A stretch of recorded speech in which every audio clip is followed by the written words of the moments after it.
Düşün, Fransızlar Kuzey Afrika'ya, özellikle de Cezayir'e gittiler. Orada topu topu 132 yıl kaldılar. Hani tarihsel ölçekte koca bir insanlık tarihinde 132 yıl nedir ki? Adeta bir göz kırpma anı açıkçası. Aynen öyle. Ama bu kısacık sürenin sonunda bölgedeki o yerel halk eğitim sisteminden tut da günlük sokak diline, kültürel kodlarına kadar neredeyse tamamen Fransızlaştı. Çok keskin bir dönüşüm gerçekten. Değil mi?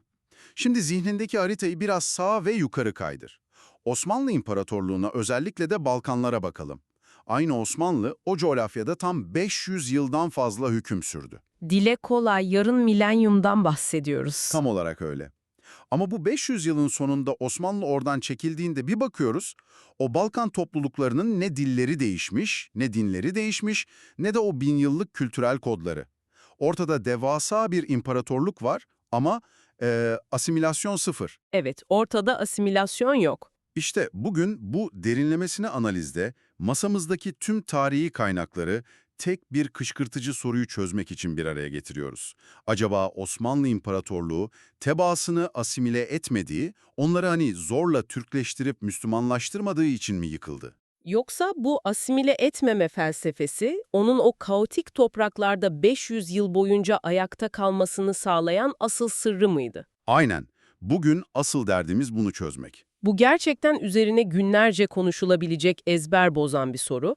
Çünkü modern insanın zihni gücü hep asimilasyonla eşleştiriyor. Yani eğer bir toprağı fethettiysen ve orada mutlak güce sahipsen, herkesi kendine benzetirsin diye düşünüyoruz. Sonuçta mantıklı gelen o.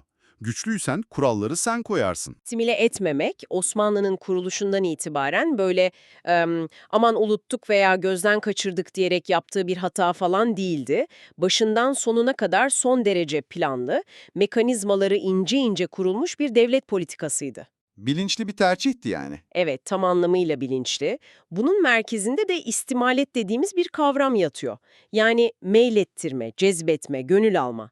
Osmanlı Balkanlara doğru genişlerken sadece ordusunu kullanmadı.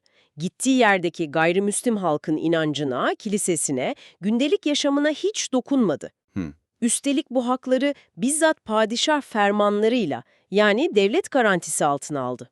Dur bir saniye, burada biraz durmak istiyorum. Yani Osmanlılar ellerinde kılıçlarla Balkanlara girdiler ve sonra aniden böyle insan hakları savunucusu, aydınlanmacı, barış elçilerine mi dönüştüler? Yok, hayır, tabii ki olay o kadar romantik değil. Yani kulağa biraz fazla romantik geliyor çünkü. Eminim o kiliseleri sadece içlerindeki iyilik meleği konuştuğu için korumadılar. İşin içinde çok ciddi bir pragmatizm, bir çıkar mekanizması olmalı değil mi? Elbette, tarihte hiçbir devasa imparatorluk sadece iyilik olsun diye politika üretmez. Olayın tamamen pragmatik, sosyoekonomik bir temeli var aslında. O dönemki Balkanların halini bir düşün. 14. yüzyılda orada sıradan bir köylüsün diyelim. Zaten hayatı muhtemelen sefalet içinde geçiyor. Kesinlikle etrafında sürekli birbiriyle savaşan, taht kavgası yapan, sınırları her gün değişen küçük feodal lordlar, prensler var. Bu yetmezmiş gibi yılın büyük bir bölümünde bu feodal efendilerin tarlalarında bedavaya, karın tokluğuna çalışmak zorundasın. Buna angarya deniyor. Yani hiçbir mülkiyet hakkım yok, güvencem yok. Yok, köylünün toprağı yok. Üstelik Katolik ve Ortodoks kiliseleri arasındaki bitmek bilmeyen o mezhep çatışmaları yüzünden de sürekli bir baskı altındasın. İşte Osmanlı bu kaotik ortama son derece merkezi ve öngörülebilir bir sistemle girdi. O zaman şunu diyebiliriz, onlara yeni bir din değil, yeni bir ekonomik düzen teklif ettiler. Tam olarak öyle yaptılar. Yani benim tarlamda bedava çalışmayacaksın, sadece belli oranda vergini vereceksin ve gerisi sana kalacak dediler. Düşünsene, ağır vergiler ve angaryalar altında ezilen bir köylüsün ve bir anda hayatın güvence altına alınıyor. Evet, Osmanlı'nın o dönemde Balkanlarda bu kadar hızlı kök salmasının asıl sırrı tam olarak bu sosyal ve ekonomik adaletti. Eski feodal baskıların kalkması, köylünün emeğinin güvence altına alınması muazzam bir rahatlama yarattı.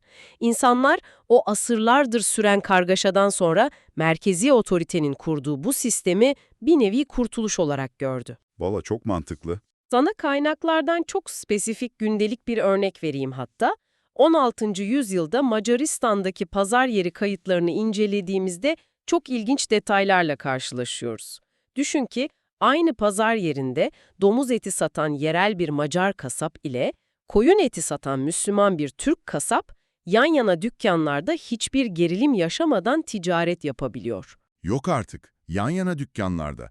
O dönem için inanılmaz bir şey. Kesinlikle öyle. Pazarın vergi denetmeni gelip ikisinden de standart vergisini alıyor ve gidiyor. Kimse kimsenin ne yediğine, kime dua ettiğine karışmıyor. O dönemin cadı avlarının ve mezhep savaşlarının yaşandığı Avrupa'sı için bu hayal dahi edilemeyecek bir durum. Düşününce gerçekten akıl almaz bir tablo. Peki bu devasa farklılıkları bir arada tutan o çarklar gündelik hayatta tam olarak nasıl işliyordu? Sadece vergi ver, ne yaparsan yap demek koca bir imparatorluğu ayakta tutmaya yetmez herhalde. Yetmez tabii. Bunun mutlaka kurumsal bir altyapısı, idari bir iskeleti olmak zorundaydı. O iskeletin adı millet sistemiydi. Ama burada modern kavramlarla düşünme hatasına düşmememiz gerekiyor. Nasıl yani? Bugün millet dendiğinde aklımıza aynı dili konuşan, aynı etnik kökene sahip insan toplulukları geliyor. Ancak Osmanlı bürokrasisinde millet kelimesi tamamen ve sadece dini grupları ifade ediyordu. Ha, yani ırk veya dil temelli değil. Değil, soyun, kanın veya dilin devletin gözünde hiçbir önemi yoktu.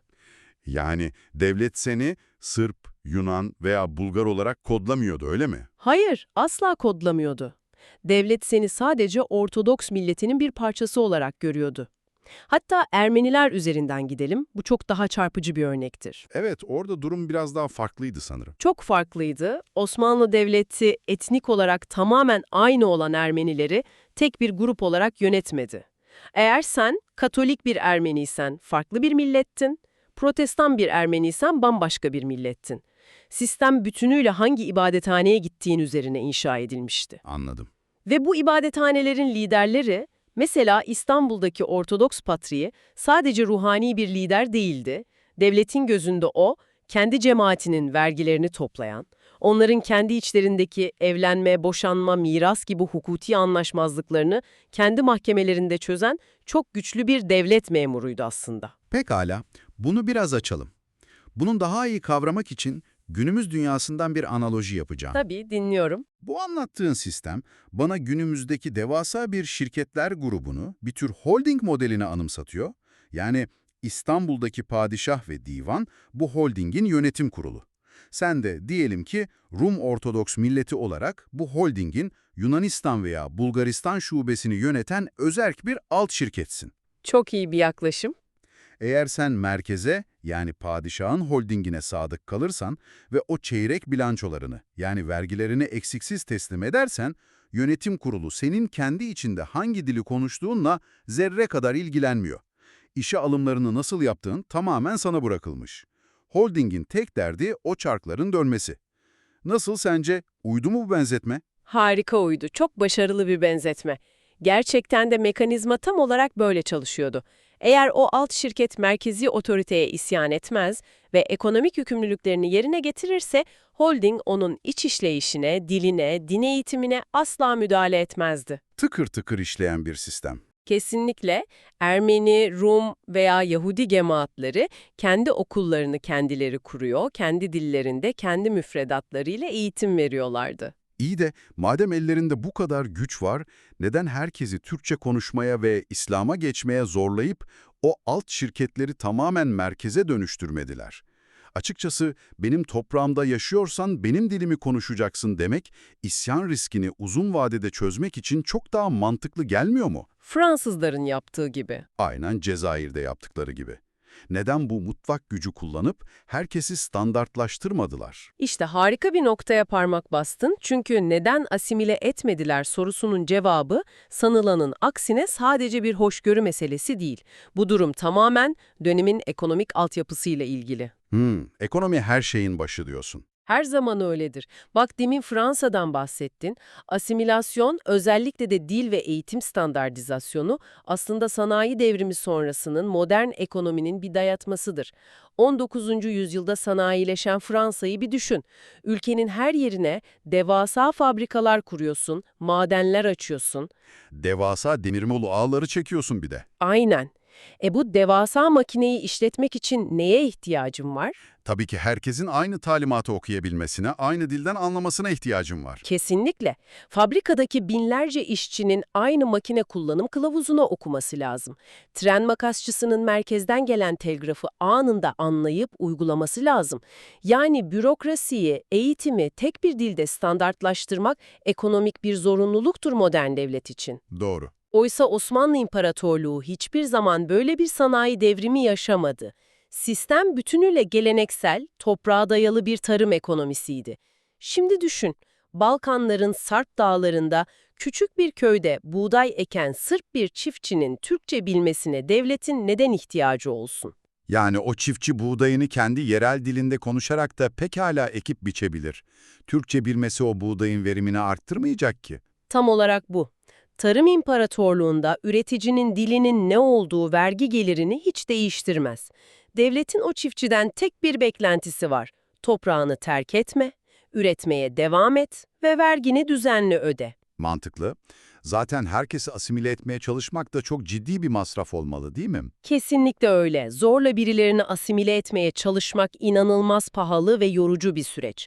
Her köye Türkçe öğretmenleri ataman, devasa bir bürokrasi kurman ve sürekli çıkacak o yerel isyanları bastırmak için büyük orduları finanse etmen gerekir. Niye işleyen çarkı bozasın o zaman? Aynen. İşleyen, tıkır tıkır vergi üreten bir çarkı, sırf herkes aynı dili konuşsun diye bozup kendini iflasa sürüklemek mantıksız olurdu.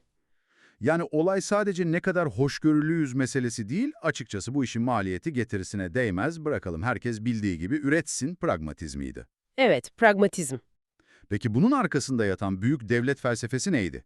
İlla ki bunu bir devlet teorisine falan oturtmuşlardır diye düşünüyorum. Oturttular tabii. Eğer bunu büyük resme bağlarsak, biz buna kaynaklarda adalet dairesi diyoruz. Çok basit ama muazzam çalışan bir mantık döngüsüdür bu. Nasıl bir döngü? Şöyle, devletin ayakta kalması için iktidar şarttır.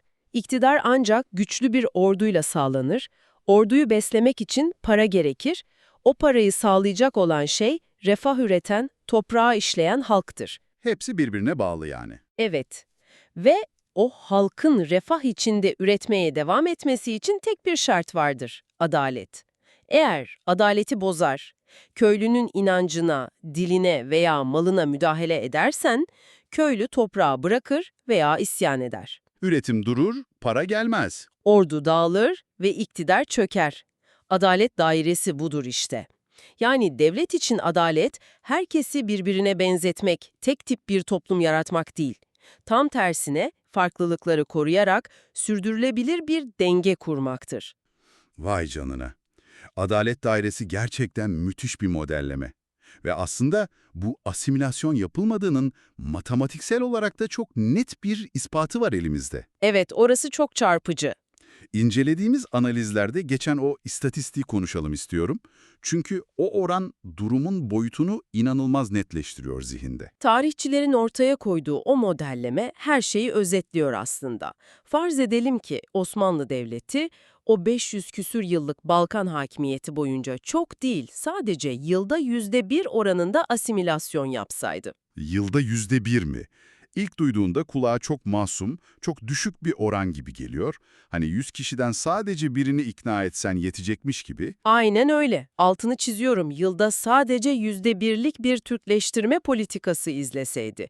Ama bunu matematiğe vurduğunda 500 yılın sonunda bileşik etkiyle o bölgenin %100'ü, istisnasız tamamı Türkçe konuşan Müslümanlardan oluşmak zorundaydı. Yani ortada ne Sırp, ne Bulgar, ne Rum kalırdı.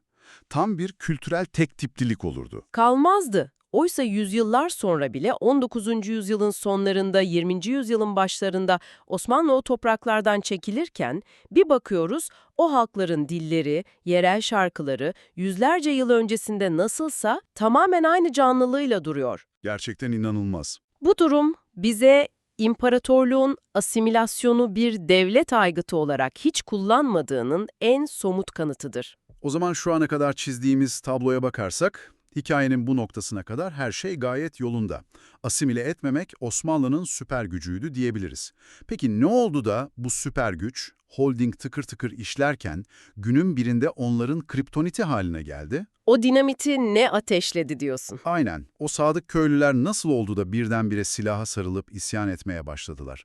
Olayların mekanizmasına inelim biraz. Her şey 19. yüzyılda o büyük kırılmayla başladı. Oyunun kurallarını tamamen değiştiren o tarihi olayla, Fransız ihtilaliyle. İhtilalin kutusundan yayılan o ulus devlet ve milliyetçilik ideolojisi dünyadaki tüm dengeleri alt üst etti. Bütün kurallar baştan yazıldı. Evet, o güne kadar hangi dine mensupsun sorusu önemliyken artık millet sisteminin yapısı çatlamaya başladı. Modern çağ, her milletin kendi bağımsız devleti olmalı demeye getirdi işi. Tamam da demin konuştuk. Bu adamlar dağ köylerinde sadece buğday ekiyorlardı. Paris'teki o entelektüel fikirler Balkanlardaki bir çobana nasıl ulaştı ki? İşte burada işin içine teknoloji ve o yerel elitler giriyor. Yani matbaa ve eğitim. O yüzyıllardır devletin hiç dokunmadığı, kendi okulunuzu açın dediği sistem var ya, Evet. o okullarda artık yerel dillerde milliyetçi fikirler okutulmaya başlandı. Matbaanın yaygınlaşmasıyla o milletlerin şanlı tarihlerini anlatan romantik edebiyat eserleri basıldı. Yüzyıllardır sadece vergiyi toplayan o yerel piskoposlar, ellerindeki o özerk gücü bir anda siyasi bir lidere dönüşmek için kullandılar. Yani holdingin o alt şirketlerinin müdürleri şey demeye başladılar. Biz neden merkeze vergi verelim ki? Kendi bağımsız şirketimizi kurarız. Üstelik binamız da var, personelimiz de hazır. Aynen öyle. Milliyetçilik fikri bir kıvılcım gibi düştü oraya. Üstelik bu kıvılcımı dışarıdan körükleyen çok büyük aktörler vardı. Özellikle batılı devletler ve Rusya'nın panslavizm ideolojisini anmamız gerek burada. Evet, bu kavramı biraz açalım. Sadece böyle kültürel bir Slav kardeşliği meselesi değildi sanırım. Kesinlikle değildi. Panslavizm tüm Ortodoks Slavları birleştirme hedefindeydi ama asıl amaç Rusya'nın sıcak denizlere inmek için Balkanları kışkırtmasıydı. Rusya oradaki toplulukları içeriden patlatılacak bir Truva atı olarak gördü. Silah dağıttı, isyanları finanse etti. Süreci hızlandırdılar yani. Maalesef ayrılıkçı hareketler bağımsızlık savaşlarına dönüştükçe o çok kültürlü yaşam cehenneme döndü. Etnik temizlikler, kitlesel göçlerle Balkanlardaki Müslüman nüfus büyük acılar çekti. İşte işin en ilginç ve trajik kısmı burası bence. Devlet bu çöküşü görüyor ve panik halinde Tanzimat'la birlikte yepyeni bir adım atıyor. Artık din ayrımı gözetmeksizin hepimiz eşit Osmanlı vatandaşıyız demeye getiriyorlar. Eşit Osmanlılık fikri. Evet, Osmanlılık ideolojisi, millet sistemi bitti, hepiniz eşitsiniz dediler. Ama çok geç kaldılar. Yüzyıllar boyunca Türk kültürüne ve geleneklerine hiç ısındırılmamış, tamamen kendi içinde yaşamış kitlelere bir anda hadi hepimiz eşit Osmanlıyız demek havada kaldı. Çok doğru. Bir kimliği kağıt üzerinde ilan etmekle kalplerde yaratmak aynı şey değildir. O insanlar devleti çoktan kendilerinden olmayan bir öteki, bir yabancı olarak görmeye başlamışlardı bile. Yani yüzyıllarca farklılıkları korumuşlar ama ortak bir kültür yaratmadıkları için kriz anında birleşemediler. Bütün parçalar harika oturdu yerine. Bence de süreç çok net anlaşıldı. O zaman baştaki o büyük misyonumuza, o asıl soruya kesin bir cevap verme vakti geldi. Bugüne kadarki tüm kaynakların ışığında sana soruyorum. Osmanlı İmparatorluğu tebaasını asimile etmediği için mi yıkıldı? Tüm bu konuştuklarımızın sentezi bize çok net bir hayır diyor. Asimile etmediği için yıkılmadı. Aksine o istimalet dediğimiz asimile etmeme filozofisi sayesinde modern öncesi dönemde o zorlu coğrafyada 500 yıl gibi inanılmaz bir süre ayakta kaldı. Ayakta kalmasının sırrıydı bu. Kesinlikle. Ancak dünyanın şartları değişip de ulus devlet ve homojen toplum yapısına doğru kaydığında Osmanlı'nın bu çok renkli eski vizyonu yeni çağın o acımasız milliyetçilik kurallarıyla baş edemedi. Yıkılışın sebebi bu yeni dünyanın standartlarına yapısal olarak dayanamamasıydı. O kadar net bir tablo ki bu. Süper gücün nasıl kriptonite dönüştüğünün mükemmel bir sentezi oldu. Bizi dinleyen, senin de zihninde taşların yerine oturduğunu biliyorum. Bu derinlemesine analizi bitirirken aklında filizlenecek, belki kendi kendine düşünmek isteyeceğin bir noktaya değinmek istiyorum. Harika olur. Bugün hepimiz içinde yaşadığımız o ulus devletlerin tek dil, tek kültür beklentisini çok normal karşılıyoruz. Çünkü biz böyle bir dünyaya doğduk. Peki ya aslında insanlık tarihi için normal olan şey, yüzlerce farklı kültürün birbirine karışmadan yan yana o domuz kasabayla Türk kasabının komşuluk ettiği o emperyal çok kültürlü lükse. Çok provokatif ve güzel bir soru. Belki de asıl anomali eğitim sistemleriyle herkesi birbirine benzetmeye çalışan bu modern dünyamızdır. Ne dersin? Sence de bu normal kavramını biraz düşünmeye değmez mi? Bugün bizimle bu derinlemesine analize katıldığın, belgelerin ardındaki mekanizmaları çözdüğün için teşekkürler. Farklı bir analizde tekrar görüşmek üzere. Hoşça kal.